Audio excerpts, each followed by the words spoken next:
अब तक तो हमने पढ़ा था बेटा कि कौन कौन से पार्ट्स हैं रेस्पिरेटरी सिस्टम के जिसके थ्रू जो है सारा प्रोसेस जो है कंप्लीट हो रहा है रेस्पिरेशन का। अब हम बात करेंगे, डायफ्राम पे खत्म किया था हमने। Okay, now will start with breathing का प्रोसेस क्या होता है, कौन कौन से ऐसे स्टेप्स हैं जिसके थ्रू ब्रीदिंग का प्रोसेस जो है कंप्लीट होगा। ब्रीदिंग का प्रोसेस कंप्लीट होने का मतलब क्या है बेटा, ब्रीदिंग का प्रोसेस कंप्लीट होने का मतलब है कैसे एयर अंदर एंटर किया, फिर कैसे उसका एक्सचेंज हुआ, और कैसे एक्सचेंज होने के बाद जो अभी अभी हमने पढ़ा था कि एल्वियोलाइज के पास फिर क्या होगा, CO2 की कंसंट्रेशन ज़्यादा हो जाएगी, और ब्लड के पास क्या होगा, ब्लड कैपिलरीज के पास ऑक्सीजन की कंसंट्रेशन ज़्यादा हो जाएगी। तो ऑक्सीजन की अब वो ऑक्सी हीमोग्लोबिन सारे ऑर्गन्स के पास जाएगा, ऑक्सीजन को प्रोवाइड करेगा। और जो कार्बन डाइऑक्साइड ज़्यादा प्रेजेंट हो गया था एल्वियोलाई सैक में, now it will B excelled, pressure ज़्यादा होने की वजह से वो लंग्स वाया ट्रैकिया नोस्ट्रल्स के थ्रू बाहर आ जाएगी। ठीक, तो हम एक एक करके हम स्टेप्स को पढ़ेंगे कि कैसे कैसे प्रोसेस होगा। So what is breathing basically, it involves the intake of oxygen into the respiratory tract, जो आपके रेस्पिरेटरी ट्रैक है। रेस्पिरेटरी ट्रैक बोले तो जल्दी से बोलो, जिसने लास्ट क्लास पढ़ी है, लास्ट जिसने टॉपिक्स को कवर किया उसको पता होगा रेस्पिरेटरी ट्रैक क्या होता है। रेस्पिरेटरी ट्रैक क्या होता है, नेजल कैविटीज है, चैम्बर्स है, उसके बाद आपका फेरिंग्स है, then it comes the larynx. Larynx को हमने क्या बोला है, जल्दी से बोलो, लैरिंग्स को बोला हमने साउंड बॉक्स, विंड पाइप आई जिसको हमने बोला ट्रैकिया, एंड देन डिवाइड करके bronchi, primary bronchi, secondary bronchi, bronchioles, and finally the alveoli sac. This is the respiratory tract. ठीक है, and it involves the elimination. Elimination का मतलब क्या होता है, एलिमिनेशन का मतलब होता है बेटा रिमूव करना, एलिमिनेट करना, निकाल बाहर फेंकना। जब आपने एक्सेल किया, सांस बाहर छोड़ी, तो कार्बन डाइऑक्साइड रिच एयर को बाहर फेंका। सो एलिमिनेशन किसका हुआ बेटा, कार्बन डाइऑक्साइड का। इनहेल किसका किया आपने, ऑक्सीजन रिच एयर का।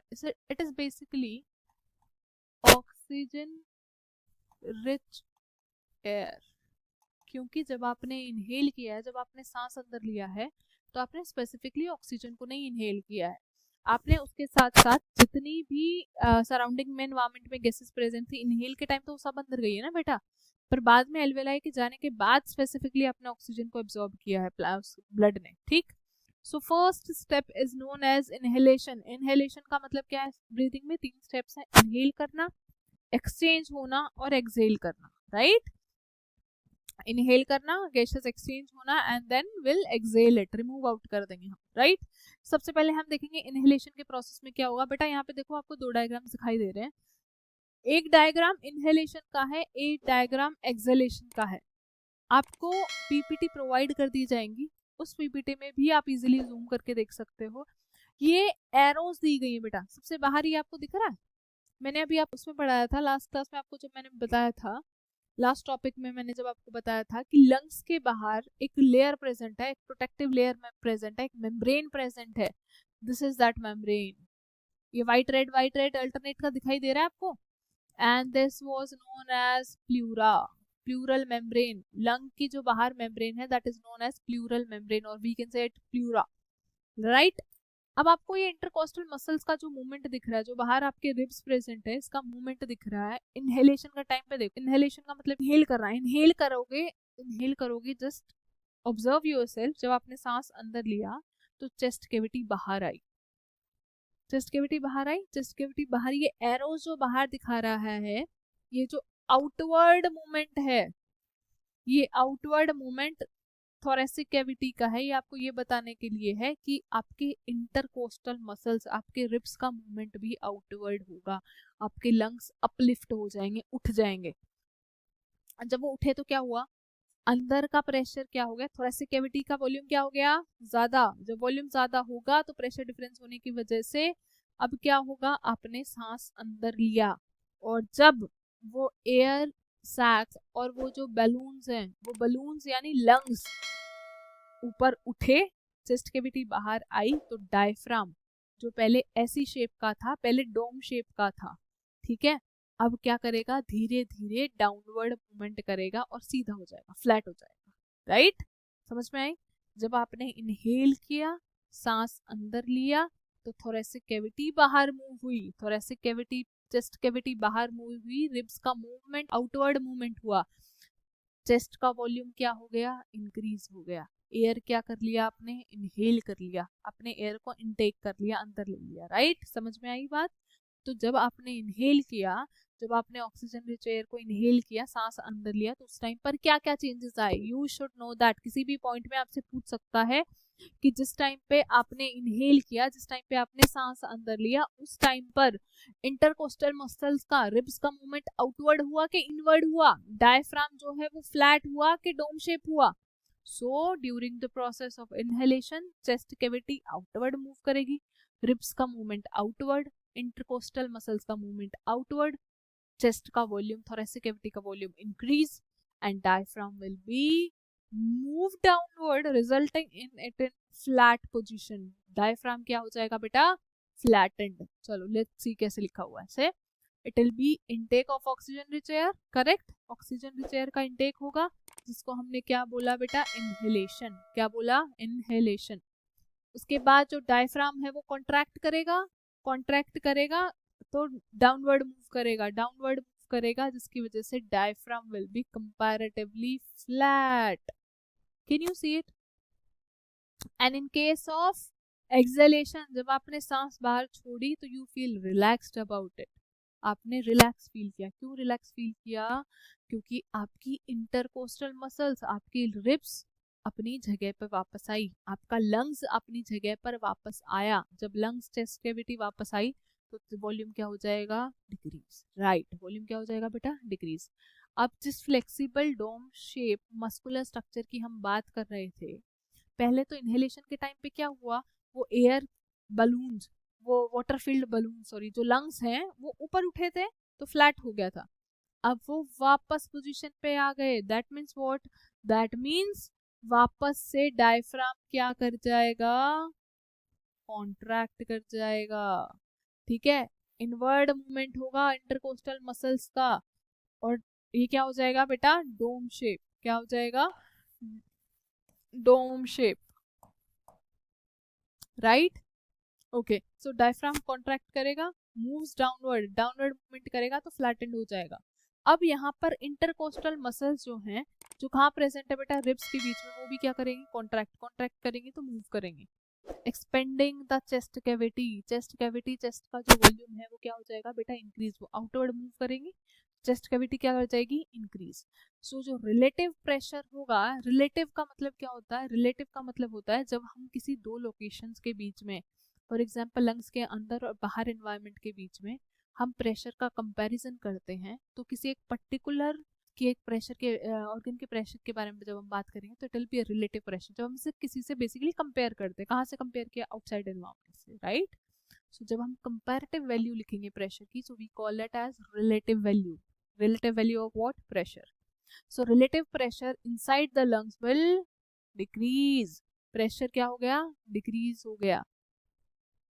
प्रेशर डिक्रीज होगा तभी बाहर से क्या आएगा, सांस अंदर आएगा, तभी बाहर से एयर अंदर आएगी, causing the air to flow inside, कहाँ से कहाँ, नोज से माउथ, ठीक है, nose, mouth, trachea and into the alveoli, right.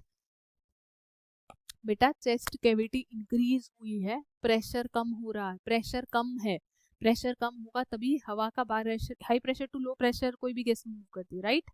बाहर प्रेशर ज्यादा है, अंदर चेस्ट कैविटी के अंदर प्रेशर कम है, प्रेशर कम होने की वजह से high pressure to low pressure environment से इनहेल करके आपके लंग्स तक गया है एयर, राइट। समझ में आई, sure, okay. Will make a quick review, वापस से हम पढ़ेंगे एक बार क्या क्या चीजें हुई, कैसे कैसे प्रोसेस हुआ, ठीक। सबसे पहले हम इनहेलेशन की जब बात कर रहे थे, इनहेलेशन के टाइम पे क्या हुआ, सांस अंदर आई, सांस अंदर क्यों आएगी, सांस अंदर तब आएगी, गैसेस तब फ्लो करेंगे जब कंसंट्रेशन का, सॉरी, प्रेशर का डिफरेंस होगा। प्रेशर का डिफरेंस का मतलब क्या है, बाहर एनवायरमेंट में प्रेशर क्या है, एयर का ज्यादा है, as compare to the pressure inside our lungs, हमारे लंग्स के अंदर प्रेशर क्या है बेटा, कम है। क्यों कम है, क्योंकि जब आप का चेस्ट का मूवमेंट, थोरेसिक कैविटी का मूवमेंट आउटवर्ड होगा, रिब्स का मूवमेंट आउटवर्ड होगा, तो प्रेशर डिक्रीज हो जाएगा। प्रेशर डिक्रीज हो गया है, चेस्ट कैविटी इंक्रीज हो गई है। क्यों इंक्रीज? वॉल्यूम इंक्रीज हो गया है। क्यों इंक्रीज हुआ? क्योंकि अब उसको एयर को इनटेक भी तो करना है, ठीक है, पर प्रेशर कम है अंदर, ठीक है। अब जब प्रेशर कम है, बाहर प्रेशर ज्यादा है, तो एयर बाहर से अंदर ट्रेवल करेगी, राइट। और जब बाहर से अंदर ट्रेवल करेगी उस टाइम पर क्या हो गया? उस प्रोसेस को क्या बोला? इनहेलेशन बोला। क्या बोला? इनहेलेशन। ठीक, जो डायफ्राम है वो कॉन्ट्रैक्ट करेगा, डाउनवर्ड मूव करेगा और फ्लैट हो जाएगा लगभग, ठीक है। इंटरकोस्टल मसल्स जो हैं वो रिब्स के बीच में वो भी कॉन्ट्रैक्ट करेंगी और चेस्ट कैविटी क्या हो जाएगी? इंक्रीज हो जाएगी, चेस्ट कैविटी एक्सपेंड करेगी। जो रिलेटिव प्रेशर होगा बेटा, this is not pressure, this is relative pressure, क्योंकि हम बाहर के एनवायरमेंट से उस प्रेशर को क्या कर रहे हैं? कंपेयर कर रहे हैं, राइट। सो रिलेटिव प्रेशर जो होगा बेटा लंग्स के अंदर, it will decrease. Please make sure आप याद रखेंगे इस बात को। जब आप इनहेल करेंगे तो रिलेटिव प्रेशर जो है वो डिक्रीज हो जाएगा। जब आप एक्सहेल करेंगे तो अंदर प्रेशर ज्यादा होगा, अंदर प्रेशर ज्यादा होगा, तभी आप एक्सहेल कर पाओगे, बाहर छोड़ पाओगे। रिलेटिव प्रेशर किसका कंसीडर कर? अब मुझे एक बात बताओ, रिलेटिव प्रेशर किसका कम होगा? कौन सी गैस का रिलेटिव प्रेशर कम होगा जिस टाइम पे आप इनहेल करोगे? ज्यादा, सबसे ज्यादा रिलेटिव प्रेशर किसका? ऑक्सीजन का कंसीडर होगा। जब आप एक्सहेल करोगे तो वो कार्बन डाइऑक्साइड का कंसीडर होगा, right. Okay, causing the air flow, air flow होगा उसके रेस्पिरेटरी ट्रैक के अंदर, राइट। यहाँ तक क्लियर है इनहेलेशन का। इनहेलेशन के बाद क्या हुआ? अब आपने इनहेल कर लिया, इनहेल करने के बाद second step would be gaseous exchange. अब एल्वियोलाइज के बीच में और ब्लड कैपिलरीज के बीच में गैसियस एक्सचेंज का प्रोसेस होगा। गैसियस एक्सचेंज के प्रोसेस का मतलब क्या है? गैसियस एक्सचेंज के प्रोसेस का मतलब बेटा कि जो आपने इनहेल करते टाइम ऑक्सीजन को अपने अंदर लिया है एल्वियोलाइज के पास, अब ऑक्सीजन का कंसंट्रेशन ज्यादा है, ब्लड कैपिलरीज के पास ऑक्सीजन का कंसंट्रेशन कम है, तो ऑक्सीजन एल्वियोलाई सैक से कहाँ मूव करेगा? कैपिलरीज के अंदर। कार्बन डाइऑक्साइड कैपिलरीज से कहाँ मूव करेगी? एल्वियोलाई सैक के अंदर। करेक्ट, समझ की बात को? Okay, so oxygen from inhaled air, जो आपने एयर अंदर ली थी, वहां से ऑक्सीजन डिफ्यूज करेगा, मूव करेगा through the thin wall. Thin wall किसका बेटा? एल्वियोलाई का। एल्वियोलाई से कहाँ जाएगा? सराउंडिंग कैपिलरीज में। This is what I told you right now कि एल्वियोलाई और ब्लड कैपिलरीज के बीच में क्या होगा बेटा? एक्सचेंज, ठीक है। And is transported via blood in the form of oxy haemoglobin, right. It will B oxy haemoglobin. और कार्बन डाइऑक्साइड कैसे ट्रेवल करता है? चलो फटाफट से कमेंट करके बताओ मुझे वीडियो के नीचे, कार्बन डाइऑक्साइड ब्लड के साथ कैसे ट्रेवल करता है? किस फॉर्म में ट्रेवल करेगा ब्लड के साथ? फटाफट से मुझे कमेंट करके बताना कि कार्बन डाइऑक्साइड कैसे ट्रेवल करता है ब्लड के अंदर, किस फॉर्म में ट्रेवल करेगा, और उसका अल्टरनेट नेम भी होता है, ठीक है। सो कार्बन डाइऑक्साइड क्या है बेटा? वेस्ट प्रोडक्ट है। Why it is called waste product? अब आप बोलोगे कि जब फोटोसिंथेसिस का प्रोसेस है उस टाइम पे तो आपने बोला है कि कार्बन डाइऑक्साइड को यूज करना है, तो कार्बन डाइऑक्साइड वेस्ट क्यों होगी? कार्बन डाइऑक्साइड वेस्ट है during the process of respiration, क्योंकि वो रिलीज हो रही है, पर वो यूजफुल है फोटोसिंथेसिस में, क्योंकि वहां पे carbon dioxide raw material use हो रहा है। समझ में आई बात? तो कोई भी मटेरियल, कोई भी gas as a raw material use हो रहा है या as a by product use हो रहा है, उसके बेसिस पे हम किसी चीज को वेस्ट या यूजफुल कंसीडर करते हैं, right. So carbon dioxide waste product है किसका? मेटाबॉलिज्म का। मेटाबॉलिज्म का मतलब क्या है? मेटाबॉलिज्म का मतलब है जो भी मेटाबॉलिक एक्टिविटीज परफॉर्म हुई हैं उनका जो है वेस्ट प्रोडक्ट है, ठीक है। वो डिफ्यूज करेगा कहाँ से कहाँ बेटा? ब्लड के अंदर। ब्लड के अंदर कंसंट्रेशन ज्यादा है किसका? CO2 का। अब ब्लड के अंदर जो CO2 का कंसंट्रेशन ज्यादा है वहां से कहाँ डिफ्यूज करेगा बेटा? एल्वियोलाई के अंदर, क्योंकि एल्वियोलाई के अंदर CO2 का कंसंट्रेशन एल्वियोलाई के अंदर कम है, ब्लड के अंदर CO2 का कंसंट्रेशन क्या है? ज्यादा है, ठीक है। तो ये कहाँ से कहाँ एक्सचेंज होगा? ब्लड से कहाँ जाएगा? एल्वियोलाई में, एंड फिर क्या होगा? It will B exhaled. वो बॉडी से कहाँ जाएगा बेटा? बॉडी से बाहर, by the process of exhalation. Clear है? कहाँ जाएगा? बॉडी से बाहर, ठीक है।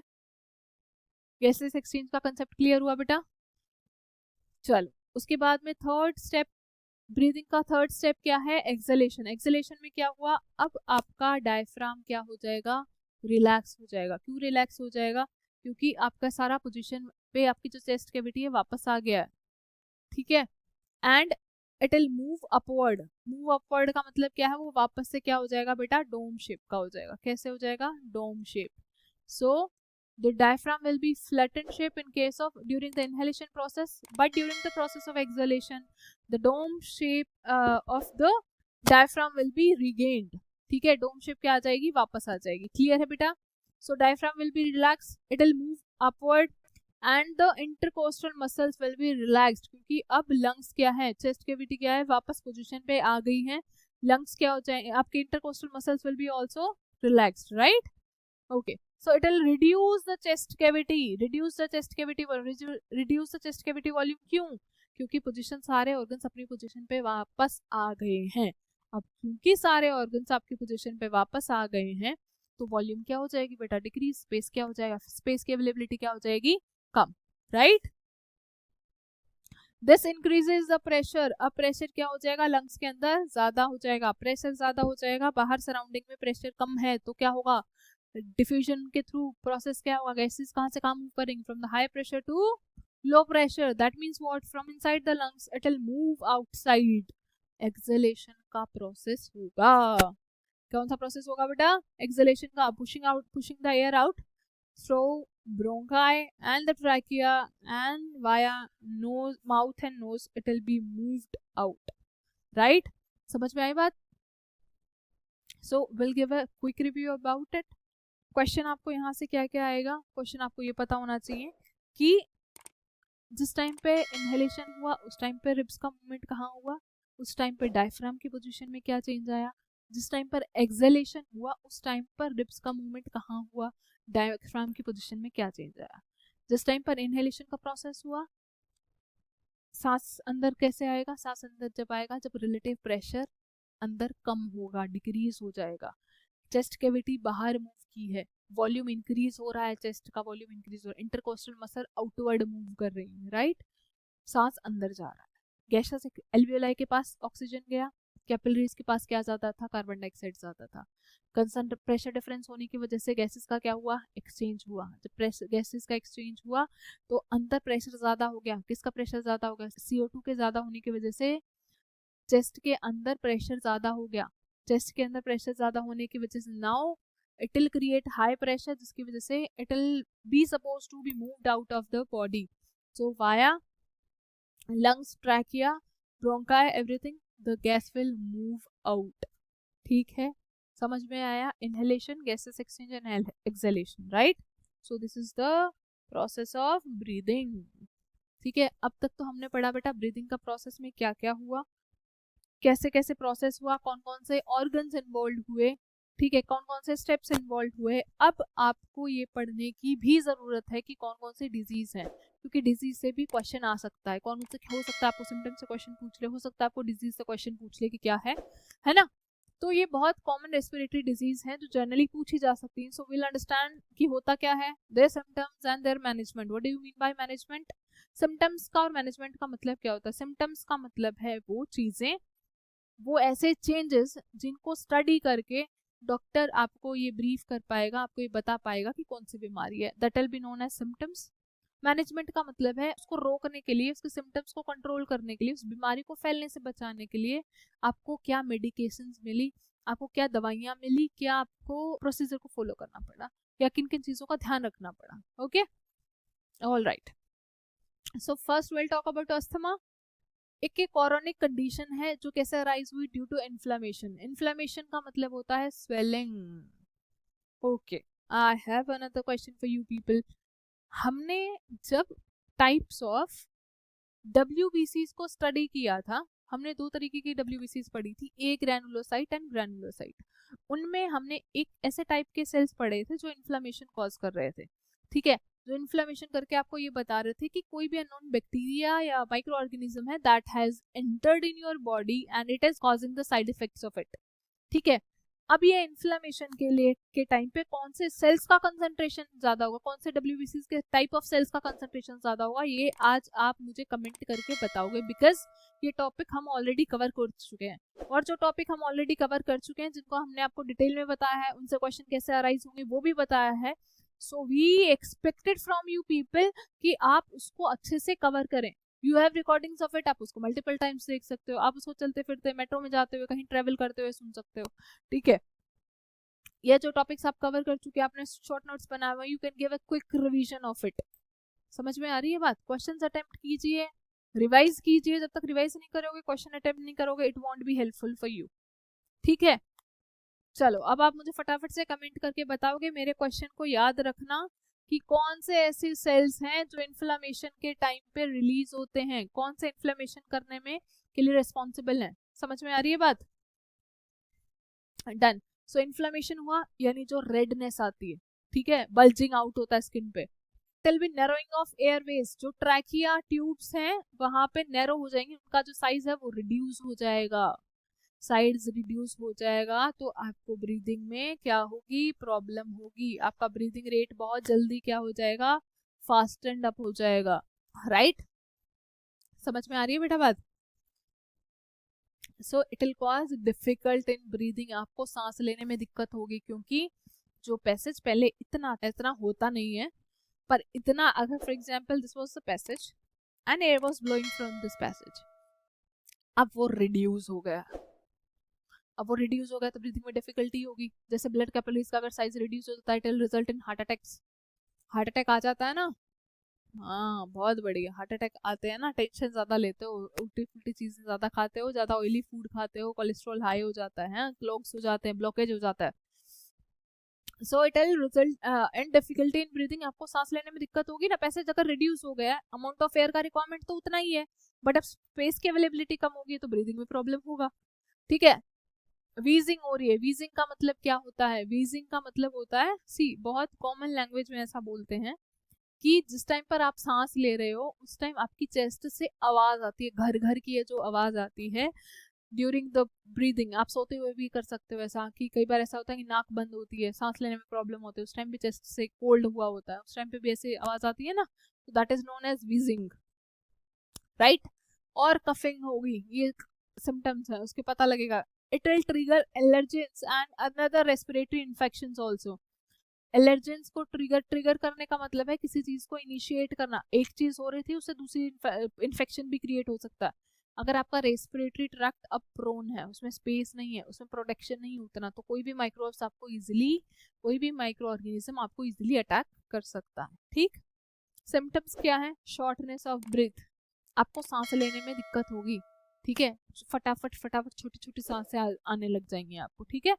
चेस्ट टाइटन्स और पेन, यहाँ पे और आएगा बेटा, ठीक है। चेस्ट टाइट है, आपको चेस्ट हैवी लग रही है, आपको पेन फील हो रहा है चेस्ट में, विजिंग हो रही है, विजिंग का मतलब क्या है, घर घर की आवाज, आपकी चेस्ट से आवाज आ रही है ड्यूरिंग एक्सरसाइज या sleeping, right. So these are the symptoms of asthma. कैसे पता लगेगा आपको अस्थमा हो रहा है? आपको चलते हुए बहुत जल्दी छोटी छोटी गहरी सांसें आ रही हैं, आपको सांस लेने में दिक्कत हो रही है, आप सीढ़ियाँ चढ़ रहे हो, आपको सांस लेने में दिक्कत हो रही है। बहुत सारे ऐसे कॉमन सिम्टम्स होते हैं जो हम इग्नोर कर देते हैं generally day to day life में, जो कि इग्नोर नहीं करनी चाहिए, बिकॉज वो बाद में अनक्योरेबल बन जाता है, ठीक।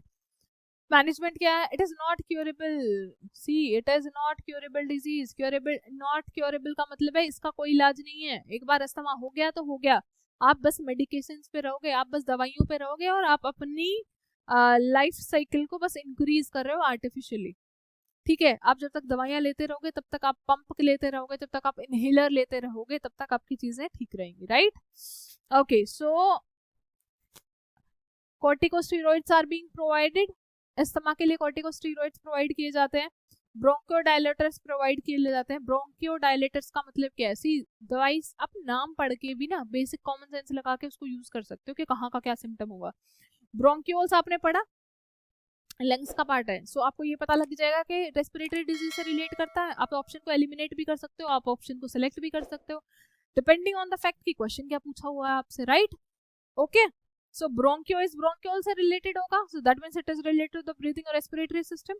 डायलेट करने का मतलब होता है किसी चीज का रिलैक्स होना। रिलैक्स करने की जरूरत क्यों है? क्योंकि कॉन्ट्रैक्शन हो गया है, पाथ शॉर्ट हो गया था ट्रैकिया का, एयर ट्यूब्स में कॉन्ट्रैक्शन हो गई थी, उसका साइज डिक्रीज हुआ था, अगर उसको डायलेट कर देंगे तो वापस पोजीशन पे आएगा, अगर डायलेट कर देंगे वापस पोजीशन पे आएगा तो ब्रीदिंग नॉर्मल हो जाएगी। समझ में आ रही है बात? Make sense for you? समझ में आ रही है बात बेटा? बिल्कुल कॉमन सी बात है। अगर किसी चीज का पैसेज कॉन्ट्रैक्ट हुआ है, उसका पैसेज रिड्यूस हुआ है, तो आपको वो काम करने में दिक्कत आएगी। समझ में आ रही है? पतली गली होगी तो उसमें से निकलने को दिक्कत होगी। जितना ब्रॉड स्पेस होगा, 4 लेन का रोड होगा, तो गाड़ियां बहुत स्पीड से भागेंगी। समझ रहे हो बात को? तो वैसी ही बात है यहाँ पे। ब्रोंकियोडायलेटर्स का मतलब है ब्रोंक्यूल्स को डायलेट करना है, उनको रिलैक्स कराना है, उनको अपनी प्रॉपर शेप पे लेके आना है, ताकि गैसेस का जो एक्सचेंज का रेट था वो इफेक्ट ना हो। ब्रीथिंग का जो शॉर्टनेस था, जो गहरी छोटी छोटी सांसें आ रही थी, वो वापस नॉर्मल हो पाए। But it is not curable, temporary है सब। समझ में आ रही है बात? चलो जी, नेक्स्ट। समझ में आई?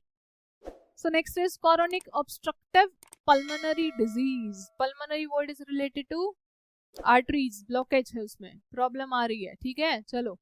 Disease that causes airflow obstruction. Airflow के ऑब्स्ट्रक्शन में ऑब्स्ट्रक्शन क्रिएट कर रहा है। एयर फ्लो मतलब एयर के पैसेज में ऑब्स्ट्रक्शन, हर्डल क्रिएट कर रहा है, उसको मुश्किल कर रहा है पास होना एयर को। Leading to breathing difficulties, breath करने में प्रॉब्लम होगी। It is caused due to long-term exposure to irritants like tobacco, smoke, air pollution. जितनी भी पॉल्यूशन वाली सिटीज हैं, जो भी स्मोकर्स हैं, जो स्मोकर बेटा ऐसा नहीं है कि स्मोक करने वाला ही इस चीज को फिर करे। उसके जो someone who is smoking is active smoker, ठीक है, वो एक्टिवली उस डिजीज को गेन कर रहा है। पर उसके जो अगल बगल वाले लोग जो हवाबाजी के चक्कर में उनके साथ खड़े हुए हैं, जो एक पैसिव स्मोकर्स बन चुके हैं, उन पैसिव स्मोकर्स को भी ब्लॉकेज का प्रॉब्लम बहुत कॉमन देखा जाने लगा है। So if in case someone in your surrounding is smoking, chain smoker है, नॉर्मल स्मोकर है, and you are standing by their side, आप वहीं पर खड़े हो, तो आप भी पैसिव स्मोकर हो, आपके अंदर भी वो स्मोक जा रही है, आप भी उस खराब एयर को, उस टबैको को इनहेल कर रहे हो, आप भी अपनी बीमारियों को आमंत्रण कर दे रहे हो। समझ में आ रही है? तो खुद भी दूर रहना है, और जो दूसरा कर रहा है उसको रोकना है, उससे भी दूर रहना है। समझ में आ रही है बात?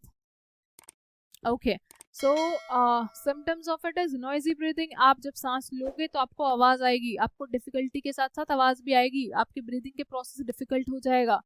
ठीक है, आपको कफिंग बहुत ज्यादा रहने लग जाएगी, खांसी बहुत ज्यादा रहने लग जाएगी, विद और विदाउट म्यूकस और स्पूटम।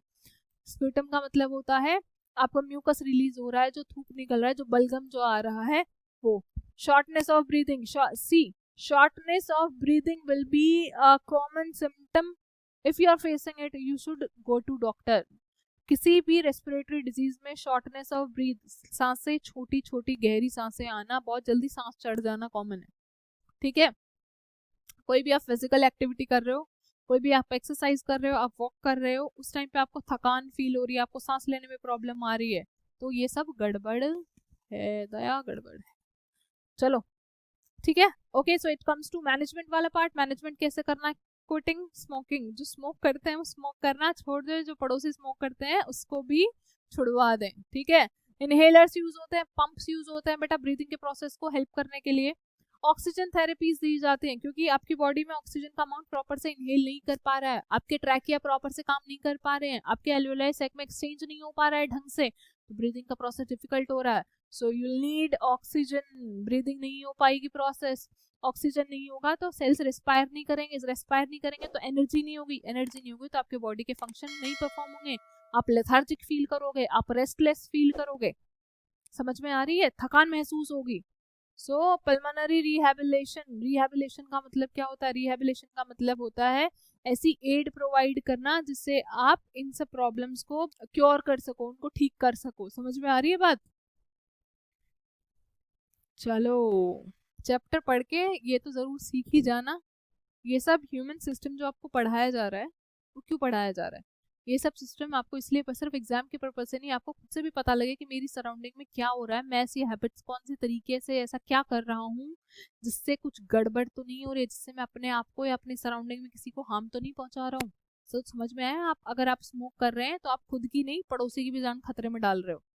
ठीक है, कोरोनिक ब्रोंकाइटिस में क्या है ये अभी हम जो पढ़ा, ठीक है, पल्मोनरी जो डिजीज पढ़ी उसी का टाइप है। इसमें क्या होता है बेटा, ब्रोंकियल ट्यूब्स में इन्फ्लामेशन है, यहाँ पर स्वेलिंग। अब आपको पता लग गया था कि आपको स्मोकिंग नहीं करनी चाहिए, आपको ब्रीदिंग में शॉर्टनेस आ रहा है, आपको ब्रीदिंग करने में प्रॉब्लम आ रहा है, बट फिर भी आपने स्मोक करना नहीं छोड़ा। अगर आपने फिर भी स्मोक करना नहीं छोड़ा तो आपके साइड इफेक्ट्स आएंगे। साइड इफेक्ट्स आने का मतलब क्या है? अब आपके ब्रोंकियल ट्यूब्स ने, ब्रोंकियल ट्यूब्स क्या थी? ब्रोंकियल ट्यूब्स क्या थी बेटा? ट्रैकिया था, ब्रोंकाई थी। ब्रोंकाई के जो ये ट्यूब्स प्रेजेंट हैं, प्राइमरी ब्रोंकाई, सेकेंडरी ब्रोंकाई जो ये आएंगी, अब इन ट्यूब्स में इन्फ्लेमेशन आ जाएगी। इन ट्यूब्स में इन्फ्लेमेशन आने का मतलब क्या है? इन ट्यूब्स में इन्फ्लेमेशन आने का मतलब क्या है कि अब आपको ब्रीदिंग में गैसेस एक्सचेंज में प्रॉब्लम होने लग जाएगा। ठीक है, अब जब यहाँ पर इन्फ्लेमेशन आ गया तो इन्फ्लेमेशन आने के बाद क्या? परसिस्टेंट कफ, लगातार आपको खांसी, बलगम, स्पुटम ये सब रिलीज होना शुरू हो जाएगा। जब आपको लगातार खांसी रहने लग जाएगी, म्यूकस का प्रोडक्शन होगा, स्प्यूटम का प्रोडक्शन होगा, बलगम का प्रोडक्शन होगा। It will cause due to smoking. जितने भी चेन स्मोकर्स हैं, अगर आप पॉल्यूटेंट से, इरिटेंट्स का मतलब क्या है? इरिटेंट्स का मतलब है ऐसे पॉल्यूटेंट्स, ऐसे पार्टिकल्स जिनसे आपकी बॉडी में इरिटेशन कॉज हो, जिससे आपका ब्रीदिंग सिस्टम काम करना कम कर दे, हिंडरेंस क्रिएट हो, उसको डिस्टर्बेंस क्रिएट हो, right? Okay, then it comes to the symptoms. Cough बहुत ज्यादा आएगा आपको। Production of mucus and sputum. See earlier was the case जहाँ पे ऑप्शनल था, हो भी सकता है नहीं भी। अगर कोरोनिक ब्रोंकाइटिस हो गया, आपकी ब्रोंकियल ट्यूब्स ब्लॉक होगी, इन्फ्लामेशन हो गया, तो शॉर्टनेस ऑफ ब्रीथ के साथ साथ म्यूकस का, स्प्यूटम का भी प्रोडक्शन होगा। स्मोकिंग छोड़नी पड़ेगी आपको, उसके लिए प्रॉपर मेडिकेशंस लेनी पड़ेगी ताकि इन्फ्लामेशन जो है वो रिड्यूस हो जाए, क्योंकि इन्फ्लामेशन रिड्यूस होगी, ठीक है, अगर इन्फ्लामेशन होगी, इन्फ्लामेशन की वजह से पैसेज नैरो हो जाएगा ब्रोंक्यूल्स का, तो एक्सचेंज का रेट भी बहुत स्लो हो जाएगा, राइट? चलो, so what is pneumonia? Pneumonia आपने बहुत कॉमनली सुना होगा। आपके लिए एक होमवर्क है, निमोनिया मुझे ये बताओ कि कौन कौन से माइक्रो ऑर्गेनिजम्स हैं जिनसे निमोनिया हो सकता है। Is it bacterial disease, viral disease, और क्या है? ठीक है, pneumonia is infection of lungs जो किसी भी मल्टीपल माइक्रो ऑर्गेनिजम्स की वजह से हो सकता है। ठीक है, इसमें क्या होता है बेटा? इन्फ्लेमेशन हो जाता है और फ्लूइड का एक्यूमुलेशन हो जाता है। ये इसमें एक्स्ट्रा है। फ्लूइड का एक्यूमुलेशन का मतलब क्या है? स्वेलिंग के साथ साथ, इन्फ्लेमेशन के साथ साथ अब आपकी बॉडी में, आपके लंग्स में पानी भरने लगा है। एक्यूमुलेट करने का मतलब क्या होता है? इकट्ठा होना। फ्लूइड का मतलब क्या है? कोई भी लिक्विड इकट्ठा हो रहा है, ठीक है, तो इन्फ्लेमेशन भी होगी, स्पेस भी कम हो गया, लिक्विड भी फिल हो गया, तो कितना मुश्किल हो जाएगा ब्रीदिंग करना। पहली बात, कफ रहेगा, फीवर आएगा, बुखार होगा। चिल्स का मतलब होता है ठंड लगना, एकदम से बहुत कपकपी वाली ठंड लगना, ठीक है। ब्रीथिंग में डिफिकल्ट होगा और चेस्ट में पेन होगा, ठीक है। निमोनिया बहुत कॉमन डिजीज है, ठीक है, जो न्यूबॉर्न को जनरली हो जाती है। ठंड के टाइम पे टेम्परेचर चेंज की वजह से निमोनिया और टाइफाइड ये सब नॉर्मल है, ठीक है, but still you should take care of it. Management क्या है? एंटीबायोटिक्स मिलती हैं, एंटीवायरल्स मिलते हैं, रेस्ट, और जितना ज्यादा फ्लूइड इनटेक हो सकता है उतना होना चाहिए। एंटीबायोटिक्स किस लिए दी जाती है? एंटीबायोटिक्स उन डिजीज के लिए दी जाती हैं अगर बैक्टीरिया से कोई इन्फेक्शन हुआ है तो। बायोटिक्स, एंटीबायोटिक्स सिर्फ काम करती हैं बैक्टीरियल डिजीज के अगेंस्ट में, वायरल डिजीज के अगेंस्ट में एंटीबायोटिक्स नहीं दी जाती हैं।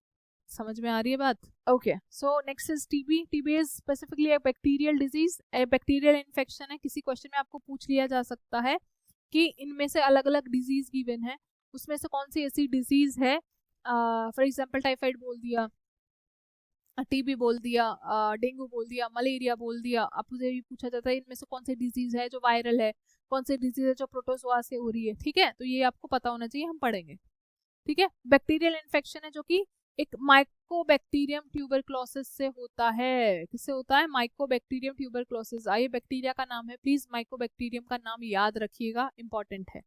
समझ में आ रही है? ये किसको इफेक्ट करता है बेटा? लंग्स को इफेक्ट करता है, बट उसके साथ साथ कुछ और रेस्पिरेटरी ऑर्गन्स को भी इफेक्ट करता है, ठीक। इसके सिम्टम्स क्या है? परसिस्टेंट कफ, लगातार टीबी में आपको खांसी रहती है, टीबी के मरीज को खांसी ठीक कभी नहीं होती, ठीक है। कंटिन्यूस वेट लॉस होगा, वो बंदा कमजोर कमजोर कमजोर होता जाएगा, ठीक है। नाइट स्वेट आएंगे, रात को सडनली पसीना आना शुरू हो गया, ठीक है, आपको ब्रीदिंग में प्रॉब्लम हो गया, ब्लड शुगर का लेवल हाई हो गया है, ठीक है, फीवर आ रहा है, आपको ठंड लग रही है, पसीना आ रहा है, वेट लॉस होता जा रहा है, एपिटाइट खराब हो गया है। So these all are the symptoms of TB. Tuberculosis, tuberculosis क्या है बेटा? एक तरीके का बैक्टीरियल डिजीज है। क्या है? बैक्टीरियल डिजीज है, राइट? समझ में आ रही है बात? ओके, ठीक है। अब उसके बाद में बेटा नेक्स्ट डिजीज जो आज हम पढ़ने वाले हैं that is lung cancer. Cancer के बारे में हमने पहले भी बात की थी कि कैंसर क्या होता है। कैंसर होता है बेटा कि आपके बॉडी सेल्स ने काम करना बंद कर दिया है ढंग से, वो कंट्रोल्ड टाइप में डिवाइड नहीं कर रहे हैं एक्चुअली, और कंट्रोल डिवीजन ना होने की वजह से वो कॉन्टिन्यूसली डिवाइड करते जा रहे हैं, और वो कितना कॉन्टिन्यूसली डिवाइड कर रहे हैं, they are forming a lump, एक मास ऑफ सेल्स बना रहे हैं जिसको हमने बोला कैंसरस, ठीक है। A malignant tumour in the lungs, ठीक है, often associated with smoking and exposure to certain carcinogen। carcinogens का मतलब क्या होता है? ऐसे particles, ऐसे products that will cause cancer। so जो कैंसर कॉजिंग प्रोडक्ट्स जो होते हैं, कैंसर कॉजिंग जो सब्सटेंसेस होते हैं बेसिकली, उन सब्सटेंसेस को हम बोलते हैं कार्सिनोजेंस। क्या बोलते हैं बेटा? कार्सिनोजेंस। लिख लो, सब्सटेंसेस कॉजिंग कैंसर, ठीक है। तो इसको हमने क्या बोला? कार्सिनोजेंस, ठीक है। सिम्टम्स क्या है बेटा? परसिस्टेंट कफ रहेगा, चेस्ट में पेन होगा, ब्रीथलेसनेस होगा, सांस लेने में दिक्कत आएगी, सांस नहीं आएगा, ब्लड आना शुरू हो जाएगा कफ के साथ। खांसी में जब खून आना शुरू हो जाता है, so it is the major symptom. ये ही मेजर सिम्टम है किसका बेटा? लंग कैंसर का, कि आपके थ्रोट ने बिल्कुल काम करना बंद कर दिया है, अब आपके लंग्स में इतना इन्फेक्शन हो गया है कि अब ब्लड बाहर आना शुरू हो गया है, राइट? ओके, सो मैनेजमेंट कैसा होगा, इसका ट्रीटमेंट कैसे किया जाएगा? या तो सर्जरी होगा बेटा लंग कैंसर में, रिमूवल होगा, या तो फिर कीमोथेरेपीज होंगी। क्या होगा बेटा? कीमोथेरेपीज। उसके बाद रेडिएशन थेरेपीज दी जाती है, ये भी एक तरीके की थेरेपीज है जो कैंसर के पेशेंट्स को दी जाती हैं, डिपेंडिंग ऑन द फैक्ट कि कौन से लेवल का कैंसर है, कौन से स्टेज पे कैंसर है, ठीक है। या तो फिर टारगेटेड थेरेपी होती है। टारगेटेड थेरेपी का मतलब क्या है? अगर लंग्स के इस पोजीशन में कैंसर है, इस लंग में कैंसर है, इस लंग में कैंसर है, उसके हिसाब से थेरेपीज दी जाती हैं बेटा, ठीक है। थेरेपीज से कैंसर खत्म नहीं होगा। पहली बात तो ये डिपेंड करेगा बेटा कौन से स्टेज पे कैंसर है। दूसरी बात, कैंसर खत्म होगा या नहीं होगा वो डिपेंड करेगा कि कौन सी स्टेज पे कैंसर है। थेरेपीज से जनरली जो कीमोथेरेपीज, अगर इनिशियल स्टेज में कैंसर होता है तो इट इज हेल्पफुल, बट इसके भी बहुत सारे साइड इफेक्ट्स हैं क्योंकि ये बहुत स्ट्रॉन्ग थेरेपीज हैं। अगर लेटर स्टेजेस हैं तो उससे बस अल्टीमेटली डेथ है, nobody is going to save you from that, वो अल्टीमेट डेथ है। सो इट्स ऑलवेज प्रेफरेबल कि आप अपनी चीज़ों का, अपनी डाइट का, अपने रूटीन का, इन सब चीज़ों का, बातों का ध्यान रखें, आदतों का, कि गंदी आदतें ना हो, ठीक है। स्ट्रेस का नाम लेके स्मोकिंग करना is very bad. Okay, the last disease we are going to study today is cystic fibrosis। cystic fibrosis का मतलब क्या है? फाइब्रोइड स्ट्रक्चर्स बन जाना, पस्ट्यूल्स बन जाना, ठीक है। एक जेनेटिक डिसऑर्डर है जो leads to the production of thick sticky mucus. Thick and sticky mucus मिलता है। थिक एंड स्टिकी म्यूकस से क्या होगा बेटा? ब्लॉकेज हो जाएगी। दैट कैन क्लोग का मतलब होता है ब्लॉक कर देना, रोक देना। अगर ट्रैकियल ट्यूब्स में, अगर ब्रोंकियल ट्यूब्स में ऐसे क्लोग बन गए हैं, ऐसा प्लग, क्लोग का मतलब क्या? मानो ये ट्यूब है, मैंने इसके अंदर कॉटन प्लग लगा दिया, तो that cotton plug is a clog, जो पैसेज को, एयर के पैसेज को ब्लॉक कर देता है। क्यों? क्योंकि इसमें mucus, thick and sticky mucus आ गया है, स्टिकी चिपचिपा सा है, वो हिलेगा ही नहीं, ट्यूब्स की वॉल पे चिपक जाएगा, ठीक है, जिसमें बैक्टीरिया स्टिक हो जाएंगे। अब बैक्टीरिया स्टिक हो जाएंगे तो it will cause infection in lungs, right? It will cause infection in lungs, ठीक है। अब लगातार कफ रहेगा, इन्फेक्शन हो जाएगा, ब्रीदिंग, पुअर ग्रोथ, आपकी बॉडी, आपके लंग्स प्रॉपर से ग्रोथ ही नहीं कर पाएंगे, ठीक है। मेडिकेशंस होगी, क्योंकि ये जेनेटिक डिसऑर्डर है। जेनेटिक डिसऑर्डर्स को ट्रीट करना is comparatively difficult as compare to disease जो नॉर्मली कॉज होती है। समझ में आ रही है बात? इसीलिए जेनेटिक डिसऑर्डर्स को चेक करने के लिए अल्ट्रासाउंड्स कर लिए जाते हैं अर्ली स्टेज पे ही, सो दैट अगर डॉक्टर को लगता है कोई डाउटफुल होता है या कोई पेरेंटल हिस्ट्री होती है, be it maternal, be it paternal, mother के साइड से या फादर के साइड से, इट इज़ जनरली एडवाइजेबल कि डॉक्टर खुद ही चेक कर लेते हैं। सो एडवाइस करते हैं सोनोग्राफी में या अलग अलग टेस्ट में करके, सो दैट बच्चे के क्रोमोसोम्स का पता लग जाए। अगर कोई एबनॉर्मलिटी हो तो इनिशियली ही कोई एक्शन ले लिया जाए, राइट? सो मेडिकेशंस प्रोवाइड की जाती हैं, चेस्ट का फिजिकल थेरेपी होता है, और लंग्स को कभी कभी ट्रांसप्लांट भी करना पड़ता है, लंग का डोनर चाहिए फिर। समझ में आ रही है बात? सो प्रिवेंशन क्या क्या है, जर्नल लाइफ में जर्नल इंस्ट्रक्शन क्या है, अवॉइडिंग इरिटेंट्स, ऐसी चीजें जिनसे इरिटेशन हो सकती है, जिससे आपको ब्रीदिंग में प्रॉब्लम्स हो सकती है, जिसमें डस्ट पार्टिकल्स ज्यादा हैं, अवॉइड करें। सबसे पहले स्मोकिंग को अवॉइड करें, ठीक है, समझ में आ रही है बात? स्मोकिंग को अवॉइड करना चाहिए। ऐसे एनवायरमेंट में एक्सपोजर, अब तो हम रही ऐसी जगह पे रहे हैं आसपास जहाँ पे पोल्यूशन का अमाउंट बहुत ज्यादा हो गया है, ठीक है, but we should try our best कि आप टाइम टाइम पे ऐसी जगह पे अपने गांव में अपने ऐसी जगह पे विजिट करो जहाँ पर क्लीन एनवायरमेंट हो, जहाँ पे आपको ब्रीदिंग का प्रोसेस इजी लगे। रिमेंबर वन थिंग, जहाँ पर जितने ज़्यादा पॉल्यूटेंट्स प्रेजेंट होंगे एयर में, वहाँ पर डिफिकल्टी इन ब्रीदिंग ज़्यादा होगा as compare to the area जहाँ पे क्लीन एयर होगी, ठीक है।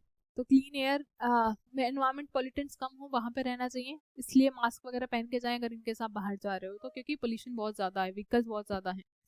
वैक्सीनेशन, फ्लू की, निमोनिया की वैक्सीनेशन लगती हैं जो कि इन्फेक्शन को प्रिवेंट करने में हेल्प करती है। सो वैक्सीनेशन जो होता है, न्यूबॉर्न की जो वैक्सीनेशन होती हैं, बाद तक जो वैक्सीनेशन का प्रोसेस चलता है, that should be very regular, you should be very particular about the vaccination या मेडिकेशन थेरेपीज जो भी चल रही होती है, ठीक है। आपको एक हेल्दी लाइफस्टाइल चूज करना चाहिए। हेल्दी लाइफस्टाइल का मतलब क्या है, ये नहीं उठे किताबें उठाई वहीं पढ़ने लग गए, वहीं सो गए, वहीं खा लिया, वहीं सब कुछ। पढ़ाई भी एक हेल्दी माइंड के साथ आती है। सो पढ़ने के जब भी आप पढ़ने का कोई स्केड्यूल बना रहे हैं, आप अपना पूरा डे को प्लान कर रहे हैं, make sure you add at least 30 minute exercise. कोई भी वॉक करने जा रहे हैं, एक्सरसाइज करने जा रहे हैं, it will help you to feel fresh, right. So आप रेगुलर एक्सरसाइज करें, बैलेंस डाइट लें, खाना अच्छा खाएं। जिनको ऐसा लग रहा है कि खाना छोड़ देने से पढ़ाई आती है, खाना छोड़ने से बीमारियां आती है, पढ़ाई नहीं आती है, ठीक है। एक पूरी प्रॉपर डाइट मेंटेन करें, ऐसा ना हो कि आप ऐसे अनहेल्दी खा रहे हैं, या तो वेट बहुत ज़्यादा गेन कर रहे हैं या तो वेट बहुत ज़्यादा लॉस कर रहे हैं, ठीक है। हेल्दी वेट को मेंटेन करें, बहुत ज़्यादा फ्राइड और ये सब चीज़ें अवॉइड करें, ठीक। सो आज हमने पढ़ा रेस्पिरेटरी सिस्टम के बारे में। अब मैंने आपको रेस्पिरेशन और ब्रीदिंग दोनों को कंपेयर करके बताया, कहाँ कहाँ से क्वेश्चन पॉसिबली आ सकते हैं वो बताए। उसके साथ साथ मैंने आपको 2 क्वेश्चंस दिए, उन 2 क्वेश्चंस में मैंने आपको बोला कि आप कमेंट करके बताओगे। जब आप पढ़ाई करोगे तो उन 2 क्वेश्चंस को लिखोगे कमेंट में आंसर। दूसरी बात, ये पार्ट पढ़ने से पहले वाले पार्ट को पूरा वीडियो को अच्छे से देखना फिर पढ़ना। इसके साथ कनेक्टिंग क्वेश्चन मैंने आपसे सेल वाले चैप्टर के भी पूछे हैं, तो उसकी वीडियो भी चैनल पे है, वो भी आप अच्छे से पहले देखें, उसके बाद में रिप्लाई करें, ठीक है। चलो नेक्स्ट क्लास में मिलेंगे बेटा हम नेक्स्ट टॉपिक के साथ। Till the time take care, अच्छे से पढ़ाई करो, ठीक है। अगर कोई डाउट है, कुछ भी आपको लगता है, तो फील फ्री टू कमेंट या कॉल करके या मैसेज करके, जैसे भी आप अपनी प्रॉब्लम को शेयर कर सकते हैं, विल हेल्प यू आउट, ठीक है। चलो see you in the next class, bye bye, take care.